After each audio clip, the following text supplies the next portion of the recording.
So right here, we've just seeded some root crops. So we've got some early fall radishes and turnips right here. And then we've got those next to the rest of our early tomatoes that we've got on a trellis system. You can see we did a little interplanting. We've got green onions there. We did try some other things like beets and lettuces that didn't work out too well because we didn't get the timing down right. But you can see our basil underneath planted at the same time as the tomatoes. Has been kicking all year. So we've also got some kale planted right here. That's just seeded today, just seeded this morning. And then we've also got fermented oilseed extract, and this is what we're using for a fertilizer for all the tomatoes and the greens that are in the tunnel. And we can talk more about that later, I'm sure we will. So let's go out to the field. Let's get out of the tunnel. We're going to do a quick walk through the field to see what's growing out here. Pass by our trusty cooler trailer. And we're going to go out to the start of the field block. Now we've got about 92 beds total. We're growing at about half an acre. You can see right here we usually start with our fertigator. So this is what we use if we do need to run any fertilizer through our field block. But this is sort of the start of our field production. We've got a shade tunnel here with a round of lettuce that's about to come off. We've got some cover crops of buckwheat and old garlic beds. This tomorrow, and I may do a little bit of a video about this, is going to be mowed and prepared for our first round of fall cole crops. So here we're probably going to see broccolis and cabbages and cauliflower. We've got a round of beans that are just about to come on. Late round of squash and zucchini and cucumbers. We've got some more beans here. This was just seeded to carrots, so hopefully we see those germinating in the next few days. And we've also got a first round of fall arugula. I don't know if you all can see some of the germination in there, but it is just now starting to come up. So we've got that going. We've also got beds being broad forked and prepped for more fall crops. We're probably going to have a big garlic patch right here. Tarps finishing off the last of the weeds.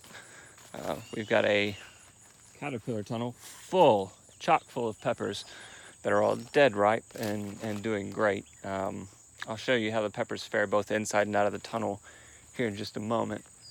This was our first round of squash that has been pulled and is about to be prepped for probably Brussels sprouts. Our first round of beans that are kind of beat up, but we've been harvesting on these for weeks. And this has been a really good few beds of beans. Leeks, winter leeks going on right here. And then let's go ahead and take a walk down here. Now I do beds in 50-foot increments. So I've got 92 30-inch by 50-foot beds. So that averages out to about half an acre in production. And you'll see we've got tons of zinnias here, just as a sort of makeshift hedgerow for the time being, for pollinators and beneficials.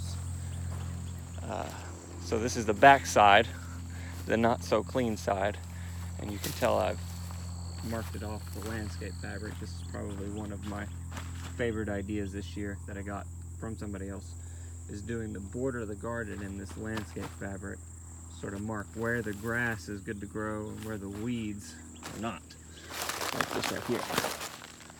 And so this is the back of the caterpillar tunnel. And I don't know if you can tell, but the plants in there, the poblanos in the middle, are 5 feet tall. But then right here, as you look to the side, they really drop off, even in production. And these red ripe shishitos are delicious. So you can see the difference in plants, maybe if I get down a little bit, between covered and not covered. So it was definitely worthwhile to put the peppers in the tunnel this year, especially with all the rain that we got in June and July.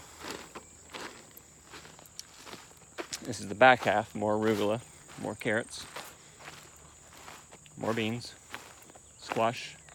The cucumbers are busting out of the insect netting, and they're really starting to set fruit under there. I don't know if you can see that, but hopefully third time's a charm, and we'll get a little bit of cucumber off of that. Got our green beans, the back of the cover crop section. The shade cloth is going to be moved from the front of the tunnel tomorrow to the back, and these beds prep for another round of lettuce. So hopefully we can transition from the lettuce in the front to the lettuce in the back and have lettuce continuously from now through the, oh, visitor. Say hey, Avery. Hey. Hey. You want to come along? Let's walk around to the back of the tunnel here. And you can tell the great job I've done at keeping the outside of the tunnel weed free, but I've got a little path here. The inside, however, I think we've done a pretty good job with. These are late tomatoes, and we've done these in a Florida weave instead of the lower and lean trellis, just because these are semi-determinants and those are indeterminates.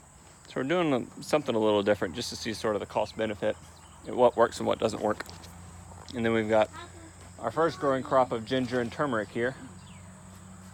And I don't even know how to assess this crop because I've never grown it before. So what we're probably going to do is save most of this for seed. Yeah. Papa, it's you and me. Well, you and me and everybody else watching this video. You want to post it? Yeah, we'll post it later. So I'm not sure how to actually assess how well this crop is doing. This is the first time we've grown it. We're probably going to keep most of it for seed, and then we'll figure it out from there. But then we go back around to these beds. So I started right there. And you can see sun gold cherry tomatoes, scallions interplanted, and then these two beds seeded to radish and salad turnips. And that's it. That's 100% of where our vegetables come from. Some of them may be stored in the cooler. Most of them are out here in the field. Some of them we get from partnering farms. But that is the extent of our vegetable production. 92 50 by 30-inch beds, growing food year-round for 40-plus CSA folks. If you have any questions, leave me a question. If you want to know more about something in particular, I'm going to be sharing all the details and nuances later on, anything interesting that we're doing, any new crops coming down the line for CSA folks. So yeah, let me know what you think about the video, and we'll get back to you.